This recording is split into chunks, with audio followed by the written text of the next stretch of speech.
الحمد لله والصلاة والسلام على أشرف الأنبياء والمرسلين وعلى آله الطيبين الطاهرين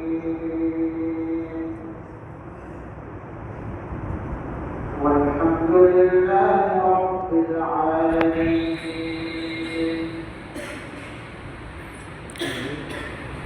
أما بعد فأعوذ بالله من الشيطان الرجيم.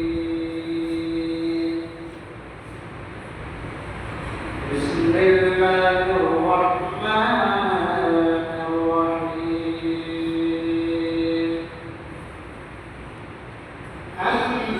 النبي أولى بالمؤمنين من أنفسهم. وعن أنس رضي الله تعالى عنه قال رسول الله صلى الله عليه وسلم: لا يؤمن أحدكم حتى أكون أحب إليه من والده وولده والناس أجمعين. سبحانك لا علم لنا إلا ما علمتنا إنك أنت العليم الحكيم. اللهم صل على محمد وعلى آل محمد كما صليت على إبراهيم وعلى آل إبراهيم إنك حميد مجيد. اللهم بارك على محمد وعلى آل محمد كما باركت على إبراهيم وعلى آل إبراهيم إنك حميد مجيد. بلغ العلا بكماله كشف الدجى بجماله حسنت جميع حصانه صلوا عليه وآله. توسمت قد ساعات إلينا تمام عليك الصلاة النبي والسلام.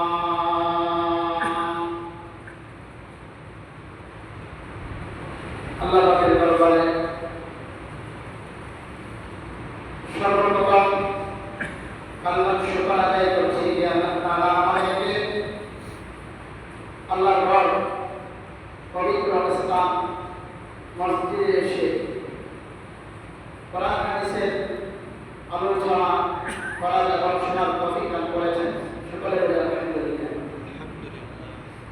আমি পবিত্র কালামুল্লাহ শরীফ থেকে একটি আয়াত মুবারাকা এবং রাসূল আকরাম সাল্লাল্লাহু আলাইহি ওয়াসাল্লামের হাদিসে মুবারাকা বাংলা থেকে ছোট একটি হাদিস পাঠ করেছি।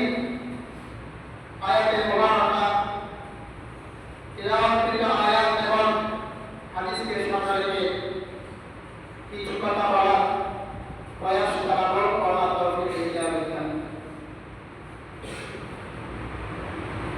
আল্লাহ পাক আমাদেরকে দয়া করে নবী দান করেছেন। আল্লাহ পাক আমাদেরকে অত্যন্ত রমণীয় নিয়ামত দান করেছেন।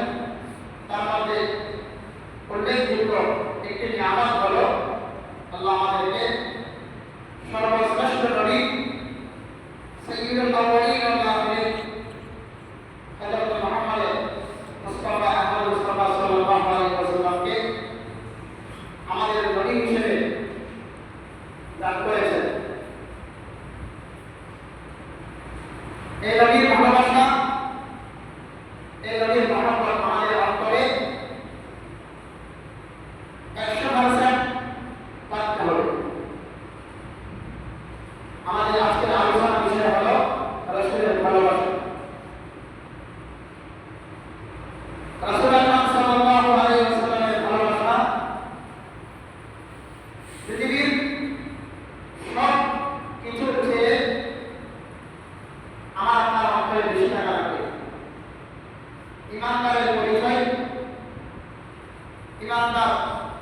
ইমান পরিপূর্ণ হওয়ার পরিচয় হলো রাসূল আকরাম সাল্লাল্লাহু আলাইহি ওয়াসাল্লামের ভালোবাসা সবচেয়ে অন্তরে বেশি আহত করতে পারে। যে হাদিস আমি পাঠ করেছি বুখারী শরীফের 15 নম্বর হাদিস, মিশকাত শরীফের 6 নম্বর হাদিস। এই হাদিসের মধ্যে বিশ্বনবী সরকার আলম সাল্লাল্লাহু আলাইহি ওয়াসাল্লাম ইরশাদ করেছেন, লা ইউসমিনু আহাদুকুম হাত্তা আকুনা আহাব্বা ইলাইহি মিন ওয়ালিদিহি ওয়া ওয়ালাদিহি ওয়ান নাসি আজমাইন। হযরত আনাস থেকে বর্ণিত বিশ্বনবী ইরশাদ করেছেন, তোমাদের মধ্যে কেউ ততক্ষণ পর্যন্ত পরিপূর্ণ ইমানদার হতে পারবে না যতক্ষণ পর্যন্ত আমি রাসূলের ভালোবাসা, আমি রাসূলের মহব্বত, তোমাদের মাতা পিতা, সন্তান সন্ততি এবং সমস্ত বন্ধু, সমস্ত সৃষ্টি করেছি বেশি হবে না। রাসূলের ভালোবাসা মাতা পিতা, ছেলে সন্তান, এমনকি পৃথিবীর সমস্ত বস্তু থেকে বেশি হতে হবে। বুখারী শরীফের 4632 নম্বর হাদিসের মধ্যে এসেছে, পৃথিবীর সব কিছুর চেয়ে বেশি হতে হবে, এমনকি নিজের জানের চেয়ে বেশি প্রিয় হতে হবে। বুখারী শরীফের মধ্যে এসেছে, রাসূল আকরাম সাল্লাল্লাহু আলাইহি ওয়াসাল্লাম থেকে হযরত সাইয়েদনা ওমর ফারুক রাদিয়াল্লাহু তাআলা আনহু সংবাদ পেশ করলেন, ইয়া রাসূলুল্লাহ, ইয়া হাবিবাল্লাহ, আমি আপনাকে পৃথিবীর সবচেয়ে বেশি ভালোবাসি, কিন্তু আমার জানের চেয়ে বেশি নয়। সব কিছুর চেয়ে বেশি ভালোবাসি, কিন্তু আমার জানের চেয়ে বেশি ভালোবাসি না। এই কথা যখন সাইয়েদনা ওমর ফারুক বললেন, বিশ্বনবী বললেন, হে ওমর, লা হাত্তা আকুনা আহাব্বা ইলাইক মিন নাফসি, হাত্তা আকুনা, হে ওমর, তুমি কতক্ষণ পর্যন্ত পরিপূর্ণ ইমানদার হতে পারবা না যতক্ষণ পর্যন্ত আমি রাসূলের ভালোবাসা, আমি রাসূলের মহব্বত তোমার অন্তরে পৃথিবীর সব কিছুর চেয়ে, এমনকি তোমার জানের চেয়ে বেশি প্রিয় হব না, মহব্বতের পাত্র হব না, ততক্ষণ পর্যন্ত তুমি আমার পরিপূর্ণ ইমানদার হতে পারবা না।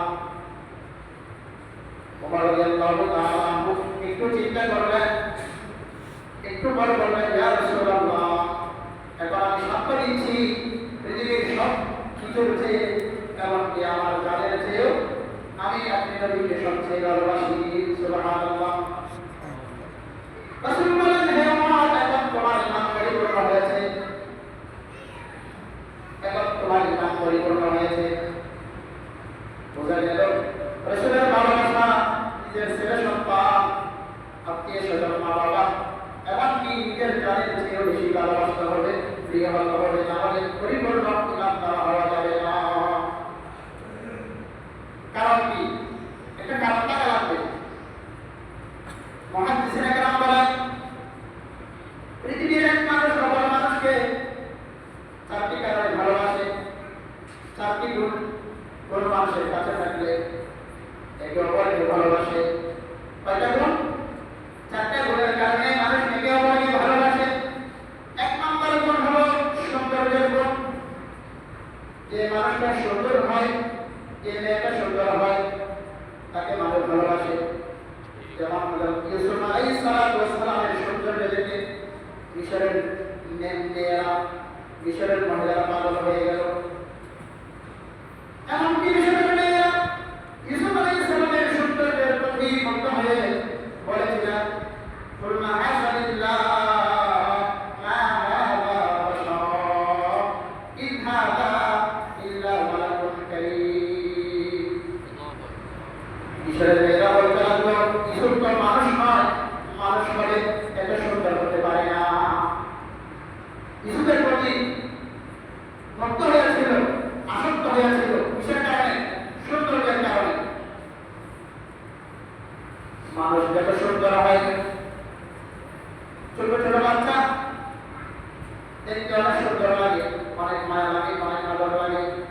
তার চেহারায় এমন একটি নূর থাকে, আকর্ষণ থাকে, যারা তাকে ভালোবাসতে পারা যায়, চাই কিনা?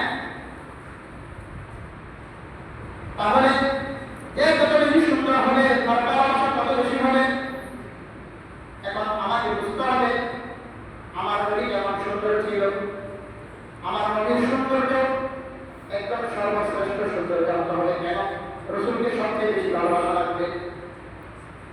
সৌন্দর্যের কারণে যদি ভালোবাসা হয়, তাহলে আমার রসুল, আপনার রসুল সবচেয়ে পৃথিবীর সৌন্দর্য মানুষ হতে হবে।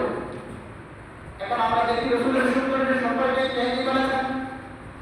রসুল কেমন সুন্দর ছিলেন? রসুল কেমন সুন্দর ছিলেন? হযরত আয়েশা সিদ্দিকা রাদিয়াল্লাহু তাআলা আনহা বর্ণনা করেছেন রসুলের সৌন্দর্য নিয়ে। হযরত আয়েশা সিদ্দিকা বলেন, লাওয়াহি যুলাইখা লাউ রাআইনা জাবিনাহু লা আসারনা বিল বাদন ইল কুলুবা আলা ইয়াদিন। মিশরের মেয়েরা ইউসুফ আলাইহিস সালামের সৌন্দর্য দেখে তারা হাত কাটার পরিবর্তে, তারা পায়ের কাটার পরিবর্তে হাত কেটে ফেলেছিল। মিশরের মেয়েরা ইউসুফ আলাইহিস সালামের সৌন্দর্য দেখে একদিন ইউসুফ আলাইহিস সালামের বাসভবনে জুলাইখার বাসভবনে মেয়েদেরকে আমন্ত্রণ জানালো। জুলাইখা সকলের কাছে, সকলের হাতে একটি আপেল দিল, একটি ছুরি দিল এবং বলল, মেয়েদেরকে বলল, যখন ইউসুফ আলাইহিস সালাম আসবে তখন একটু আপেলটা কাটবা, আপেল কেটে খাবা। তাদের হাতে আপেল দেওয়া হলো এবং একটি ছুরি দেওয়া হলো। ঠিক যে মুহূর্তে তারা আপেল খেতে খাবে, সেই মুহূর্তে জুলাইখা ইউসুফকে বললেন, তুমি আসো, ঘরে আসো, রুমে আসো। যখন ইউসুফ ওই রুমে আগমন করলো, নারীরা ইউসুফ আলাইহিস সালামকে দেখে তাদের আপেল কাটার পরিবর্তে তারা হাত কেটে ফেলেছিল। সুবহানাল্লাহ। এবং তারা আশ্চর্যান্বিত হয়ে বললেন, মা হাদা বাশারা ইন হাদা ইল্লা মালাকুন কারীম। এটা তো মানুষ নয়, মানুষ হলে এত সুন্দর হতে পারে না। হযরত আয়েশা সিদ্দিকা বলেন, আমার নবী কেমন সুন্দর ছিল, ওই দিন যদি ইউসুফের পরিবর্তে আমার হাবিব, আমার সহোদর, আমার প্রিয় স্বামী মুহাম্মদ সাল্লাল্লাহু আলাইহি ওয়াসাল্লাম হতেন, ইউসুফের পরিবর্তে তারা নবীকে পাওয়ার জন্য, নবীর সৌন্দর্যের প্রতি মুগ্ধ হয়ে তারা শুধু হাত পায়ে তার অন্তর পর্যন্ত কেটে দিত। সুবহানাল্লাহ। তারা ইউসুফের প্রতি মুগ্ধ হয়ে হাত কেটেছিল, আর আমার নবীর প্রতি মুগ্ধ হয়ে তারা অন্তর কাটত। হাতের চেয়ে মানুষের অন্তর দাম, তারা অন্তর কেটে ফেলত। রাসূলের শায়ের ছিলেন হযরত হাসান বিন সাবিত রাদিয়াল্লাহু তাআলা আনহু, তিনি বলেন, আমার নবী কেমন সুন্দর ছিল, ওয়া আহসানা মিনকা লাম তারাকাতু আইনি ওয়া আজমালা মিনকা লাম তালিহিন নিসাউ।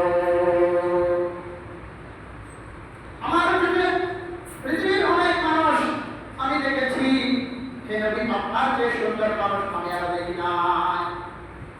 পৃথিবীর অনেক সুন্দর মানুষ দেখেছি, আমার চোখে আপনার যে সুন্দর পুরুষ, আপনার যে সুন্দর মানুষ আমার চোখে দেখে। শুধু এতটুকু নয়,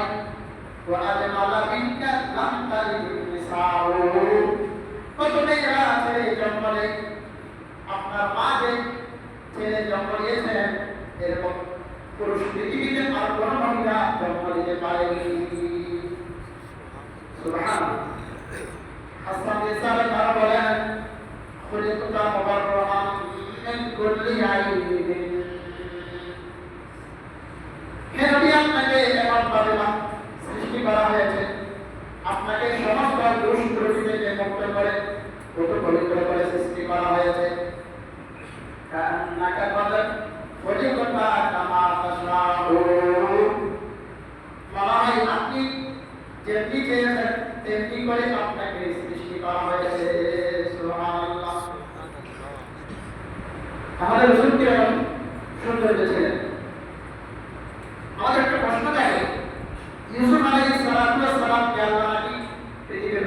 সৌন্দর্য লাভ করেছিলেন।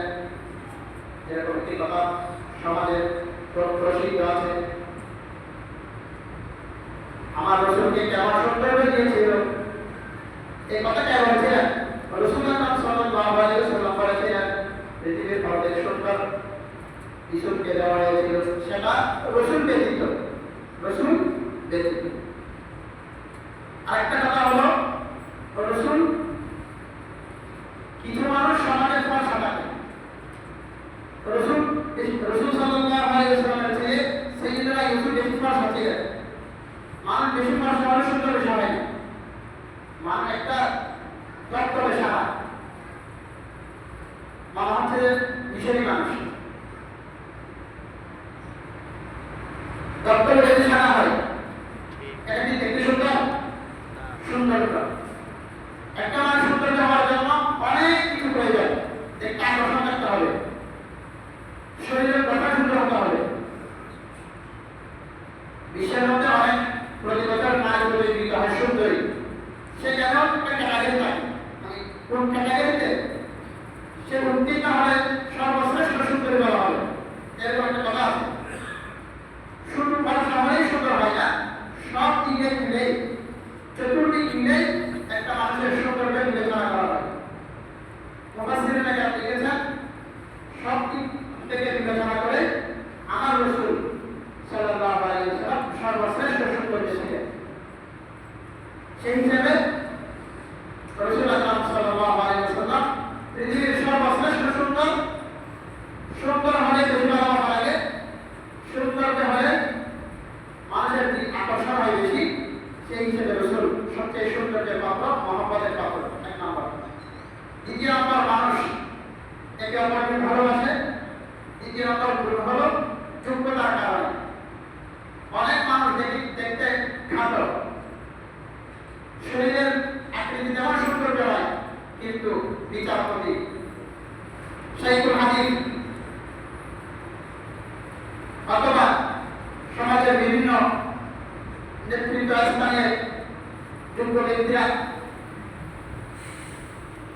দেখা যায় সৌন্দর্য বেশি না, আল্লাহর ওলি, কিন্তু মানুষ তাকে ভালোবাসে। মনে করেন বর্তমানে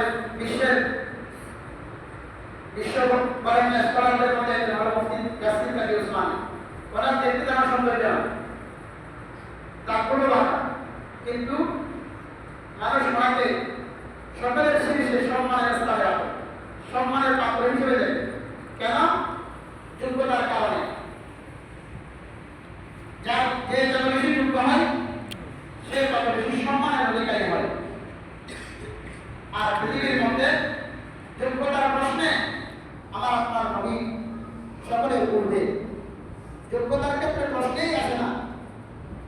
কারণ রাসূল আকরাম সাল্লাল্লাহু আলাইহি ওয়াসাল্লামকে আল্লাহ পাক সমস্ত যোগ্যতা দিয়ে সৃষ্টি করেছেন, যেই যোগ্যতা আমি আপনি বর্ণনা করে শেষ করতে পারবো না। সেজন্য আল্লামা শেখ সাদি আলাইহির রহমান উল্লেখ করেছেন যে ওয়াসফাতে কুমাদসা দিয়ে নাম আলাইকা সালাতাইহি নবী ওয়াসসালাম। আমার পক্ষে রাসূলের গুণগান গাওয়ার সেই ক্ষমতা, সেই যোগ্যতা আমার নেই। এতটুকু বলতে পারি, তিনি হলেন সর্বশ্রেষ্ঠ আল্লাহর পরে।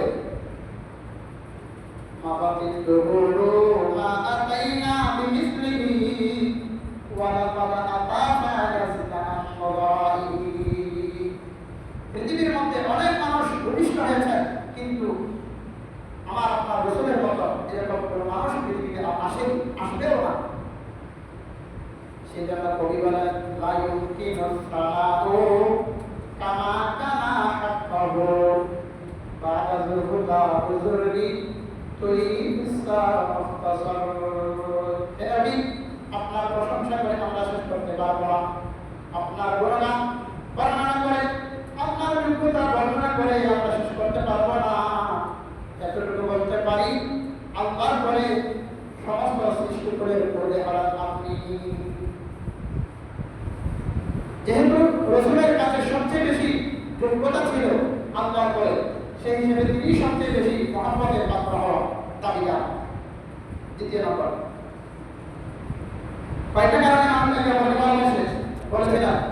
4টা কারণ। দ্বিতীয় নম্বর যোগ্যতার কারণে, তৃতীয় নম্বর হলো ইহসানের কারণে, দয়ার কারণে, করুণার কারণে। আপনি যদি কাউকে 1 লক্ষ টাকা দান করেন, অবশ্যই সে আপনার প্রতি মুগ্ধ হবে। শুধু মানুষ না, আপনি যদি একটি মুহূর্তেও যদি একটা হাড্ডি দেন, সে আপনি টাকার সাথে সে চলে আসবে। আল্লাহ পাক কোরআনে কারিমে বলা আয়াতের মধ্যে কসম দিয়েছেন, ঘোড়ার কসম দিয়েছেন। আল্লাহ পাক ঘোড়ার কসম দিয়ে বলেছেন, হে মানব জাতি, একটি ঘোড়াকে তুমি স্বল্প পরিমাণ আহার দেওয়ার কারণে, খাদ্য দেওয়ার কারণে সেই জিহাদের ময়দানে নিজের জীবন দিয়ে তোমাকে বিজয় করার জন্য প্রস্তুত থাকে। যেদিকে তুমি যেতে চাও সেদিকেই নিয়ে যায়। জিহাদের ময়দানে শত্রুর মুখোমুখি হয় একমাত্র আপনি আপনার ইহসানের দয়ার কারণে। আপনি তাকে শুধুমাত্র একটু খাবার দেন, আহার দান করেন সেজন্য। দয়ার প্রতি মানুষ আল ইনসান আলিমুল ইহসান, যার প্রতি আপনার দয়া থাকবে তার প্রতি অবশ্যই আপনার কি হতে হবে? নত হতে হবে, নম্র হতে হবে। আর আমার আপনার নবী সর্বশ্রেষ্ঠ নবী, তিনি কেমন দয়ার নবী, মায়ার নবী ছিলেন, সে আল্লাহ পাক একাধিক স্থানে ঘোষণা করেছেন। আল্লাহ তাআলা বলেন, ওয়া মা আরসালনাকা ইল্লা রাহমাতাল লিল আলামিন। হে নবী, আপনাকে আমি বিশ্বজাহানের জন্য রহমত